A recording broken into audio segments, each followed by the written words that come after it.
ప్రభుత్వం మీద పట్టు సాధించడం కోసం, తన శాఖల మీద పట్టు సాధించడం కోసం పవన్ కళ్యాణ్ గారు రాత్రింబవళ్ళు పనిచేస్తున్నారు. ఎస్పెషల్లీ రాబోయే రోజుల్లో 14-15 రోజుల పాటు జనంలోనే ఆయన ఉండాలని నిర్ణయించుకున్నారు as a deputy chief minister. So వైపు ఆయన డిప్యూటీ చీఫ్ మినిస్టర్గా ప్రభుత్వంలో పట్టు సాధించేందుకు, తన శాఖల్లో ఉన్న అభివృద్ధిని సాధించేందుకు ఆ రకంగా శ్రమిస్తూ ఉంటే పార్టీని పట్టించుకునే వాళ్ళు లేకపోయారు. గతంలో నాదెండ్ల మనోహర్ ఉండేవారు. ఆయన కూడా ఆయన మంత్రిగా ఆయన బాధ్యతలు ఆయన నిర్వహిస్తూ బిజీగా ఉంటున్నారు. ఇవాళ పార్టీలో నెంబర్ 2 పొజిషన్లో ఉన్న వాళ్ళు ఇద్దరు, నాగబాబు గారు, నాదెండ్ల మనోహర్ గారు. మరి నాగబాబు గారు ప్రస్తుతానికి ఫ్రీగా ఉన్నారు, నాదెండ్ల మనోహర్ గారు మంత్రి పదవి తీసుకొని బిజీగా ఉన్నారు. పవన్ కళ్యాణ్ గారు కూడా తన శాఖలతోటి సతమతమవుతున్నారు, తలమునకలు అవుతున్నారు. ఈ నేపథ్యంలో పార్టీ బాధ్యతలు ఎవరు తీసుకుంటారు, ఇది పెద్ద చర్చ. వాస్తవానికి నాగబాబు గారు కూడా రాబోయే రోజుల్లో మంత్రి పదవి తీసుకోవాల్సిన పరిస్థితి వస్తుంది. అప్పుడు మంత్రి పదవి తీసుకుంటే మరి అప్పుడు కూడా ఆయన మంత్రిత్వ శాఖ నిర్వహించడంలో తలమునకలు అవుతారు. అప్పుడు పార్టీ బాధ్యతలు ఎవరు తీసుకుంటారు? చాలా లోపం ఉంది. జనసేన పార్టీలో పార్టీ పటిష్టత కోసం చేయాల్సిన కార్యక్రమాలు చేయడం లేదు అన్న మాట వినబడుతోంది. ఇప్పుడు పార్టీ పటిష్టంగా ఉండాలంటే ఏం చేయాలి?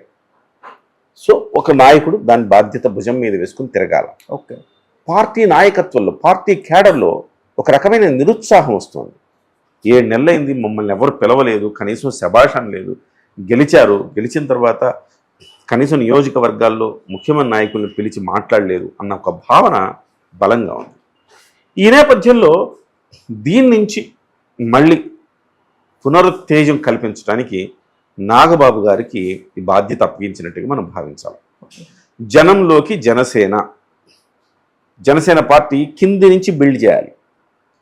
కింది కార్యకర్తలు ఉన్నారు, నాయకత్వం ఉంది, మధ్యలో స్ట్రక్చర్ లేదు.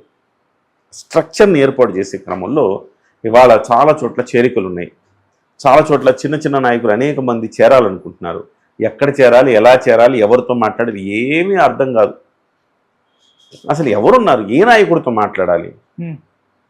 ఇప్పుడు తెలుగుదేశం పార్టీలో చేరాలంటే పల్లా శ్రీనివాసరావు గారితో మాట్లాడతాం. ఆయన పార్టీ అధ్యక్షుడు ఆంధ్రప్రదేశ్కి, ఆయనతో మాట్లాడితే సరిపోతుంది. ఆ తర్వాత పొలిట్ బ్యూరో సభ్యులు ఉన్నారు, వాళ్ళతో మాట్లాడితే సరిపోతుంది. కానీ జనసేన పార్టీలో ఎవరున్నారు, ఎవరి బాధ్యత ఏంటి అనేది ఎవరికి అర్థం కాని పరిస్థితి. ఒక బ్రహ్మ పదార్థం లాగా ఉంది ఇవాళ. పవన్ కళ్యాణ్ గారిని కలిసి ప్రతి ఒక్కళ్ళు పవన్ కళ్యాణ్ గారిని కలిసి తమ సమస్యలు చెప్పుకోవాలని భావించవచ్చు, కానీ అది సాధ్యం కాదు కదా. ఆయనకు ఆ సమయం ఉండాలి కదా. కానీ కింది స్థాయిలో ఒక లేయర్ పవన్ కళ్యాణ్ గారు, ఆ తర్వాత ఒక లేయరు, ఆ తర్వాత ఒక లేయరు, ఆ తర్వాత ఒక లేయర్ ఉండాలి. ఇక్కడి నుంచి ఇక్కడికి, ఇక్కడి నుంచి ఇక్కడికి, ఇక్కడి నుంచి అవసరమైతే అక్కడికి వెళ్ళాలి. కానీ ఇప్పుడు ఆ స్ట్రక్చర్ కనబడట్లా. బహుశా వాళ్ళు పార్టీలో వేసుకున్నప్పుడు ఆ స్ట్రక్చర్ ఉందేమో తెలియదు కానీ పార్టీలో, కానీ మాలాంటి జర్నలిస్టులకు కూడా ఆ స్ట్రక్చర్ కనబడట్లేదంటే లోపం ఉన్నది. సో దాన్ని అడ్రస్ చేయడానికి ఇవాళ నాగబాబు గారు జనంలోకి వెళుతున్నారని భావించవచ్చు. సో మొన్న కూడా అనేక మంది నాయకులు వస్తే నాగబాబు గారే పార్టీలో చేర్చుకున్నారు. నాగబాబు గారి ఆధ్వర్యంలో పార్టీలు చేరుతున్నారంతా. రేపు ఈ జనంలోకి జనసేన ద్వారా అనేక మంది నాయకులు చేరే అవకాశం ఉంది.